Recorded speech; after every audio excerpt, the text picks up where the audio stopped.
Hey there guys, so as you might know, my last video was how to overclock your CPU. Of course, now we have to look at the GPU. It's definitely going to be a lot easier than the CPU, and yeah. Alright guys, so right now we are looking at the download page for MSI Afterburner. This is a program we're going to need to set up our GPU overclock. It's a really simple install process. There's a zip file. You should just extract it wherever you want, just click on the setup, the beta, and you can use it if you want, but I prefer to just use the regular version. River Tuner, it's a software for monitoring FPS and other usage of your system while playing games. I don't think you really need it, but just continue on through the setup process. Alright, so now that the setup is done, you can just uncheck both these boxes and open up MSIAfterburner.exe. What you're going to be looking at will probably be nothing like this.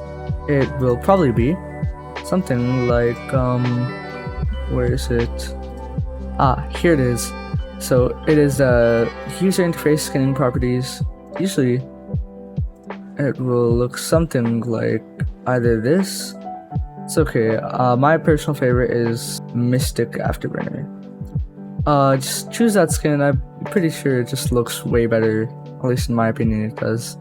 So the core clock in megahertz and memory clock, these two things are going to be the main things you're going to be using. It's a plus 50 megahertz core clock increase and plus 100 megahertz memory clock increase. Power limit, temp limit bumped up to the max. I do believe MSI Afterburner comes with something called Kombuster, which is a pretty good way to test out your GPU overclock, so that it isn't too much. I already have a version of Kombuster installed. You might need to install it for the first time if you don't already have it installed. I'm not going to update it. I'm just going to select MSI 01, that's fine. Vulkan GPUs should just be a regular GPU. 720p is fine. It would probably be best to run it in the resolution that you're usually at, which is probably going to be 1080p, 1440p, or 4K. You also set custom parameters there. For now, that's really all we need. And we can just run the stress test. It should go pretty well. It should look something similar to this as well. For me, the temperatures are good.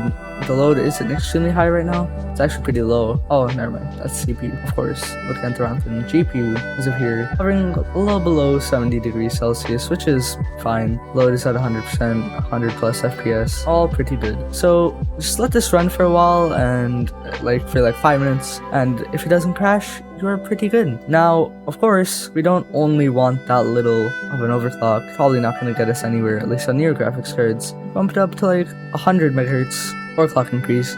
And memory clock can go a lot higher than core clock. Sometimes you can have it set to 1000, whereas your core clock is just 100. Don't set it to 1000. First test out lower levels, 350, let's say 344. Just keep running the stress tests, and you should be pretty set. Now, let's get into the voltage. I believe we need to enable that in the settings, unlock voltage control, and unlock voltage monitoring. Just keep it at standard MSI. All of this should be pretty good. Do you want to make sure? No? Yep, there we go. Now I can increase the voltage. Now you don't have to increase the voltage. It's the same thing with the CPU. It's going to increase temperatures, and too high voltages will make it so that your graphics card could be permanently damaged. Don't put it at plus 100%. For now, plus 10 is fine if you really want the extra performance. Increased voltage if your overclock is failing.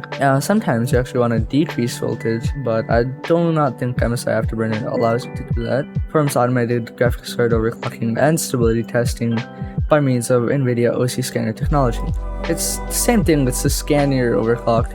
I much prefer MSI Kombuster. You can run this too if you would like. It'll probably be more accurate, but MSI Kombuster does give some real-world examples of what your graphics card, the temperature and stuff might be looking at in real-world scenarios. Some benchmark tests in Kombuster, the presets, some of them are 100% GPU load and the maximum stress test. Some of them are more real-world applications where, if you're running a game, if you do have an EVGA graphics card, you can use a software called EVGA Precision X1. I do have an EVGA graphics card, so I do use this software. Now the reason you'd use this over something like MSI Afterburner is because you get more precise control, first of all, if you do have an EVGA graphics card, and you get the ICX monitoring, where you can see like everything, all the temperatures of all the dies and chips and everything in your EVGA graphics card. And honestly, like, I think maybe I've just gotten accustomed to it, but I prefer the layout of EVGA Precision X1 over MSI Afterburner, but that's just my personal opinion.